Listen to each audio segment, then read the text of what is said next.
Natural flood disaster has become a major cause of concern in the country, leaving in its wake massive destruction of lives and properties of victims. The House of Representatives has decided to tackle the issue head-on in the wake of the recent flood disaster that left some communities in highbrow Lagos Island and Suleja in Niger State, where victims are still at loss with consequences of its devastation. The motion came under matter of urgent importance by Honorable Abdullahi Lado from Niger State, and a similar motion supported it from the majority leader, Honorable Femi Gbajabiamila from Lagos State.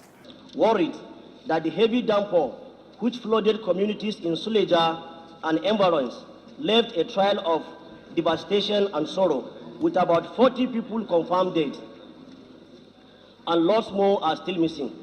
Property destroyed, over 400 houses were washed away, thereby displacing almost 1,000 people homeless. A part of Nigeria inhabited by Nigerians.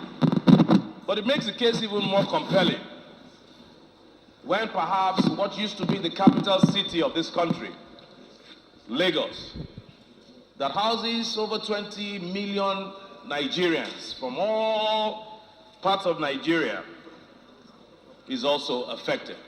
This is a state wherein you will find several federal government structures, not just Lagos State.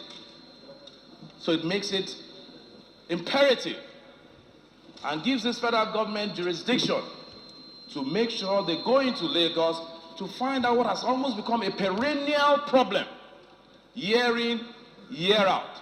Supporting the debate, lawmakers say, since the primary responsibility of government is the protection of lives and properties of its citizens, there is the need to investigate the causes of flooding and employ proactive measures to curtail future occurrences. Mostly with the populace that have suffered this consequence when there is this flood. It is very, very disheartening when you see it. Mr. Speaker, my colleagues, and I think it is important that we call a spade a spade. Any people that refuse to plan, and I say, refuse to plan, clearly you know have planned to fail from day one. Today we are here apportioning blames, knowing fully well that the consequences are all in our doorsteps. Mr. Speaker, honorable colleagues, what I'm saying here is that I cannot dissociate what happened in Suleja from maybe the effects of construction of Lower Osuma Dam and some developments happening around that area. Is there an environmental impact assessment report before all these things are made? Has gone beyond sending relief material.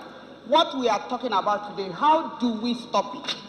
What do we do moving forward? And I believe that what we should do is to investigate. And we shouldn't just stop at investigation. I believe that once you investigate, if there are infractions, people should be punished. Flooding has become a perennial problem in the country, and lawmakers are of the view that adequate planning be put in place to guard against reoccurrence, as it calls for investigation into activities of relevant agencies like the town planning authorities. The motion was adopted by the House and mandated the Standing Committee on Environment to work with interministerial departments to tackle flooding in the country. Emmanuel Ehijene, PTV News.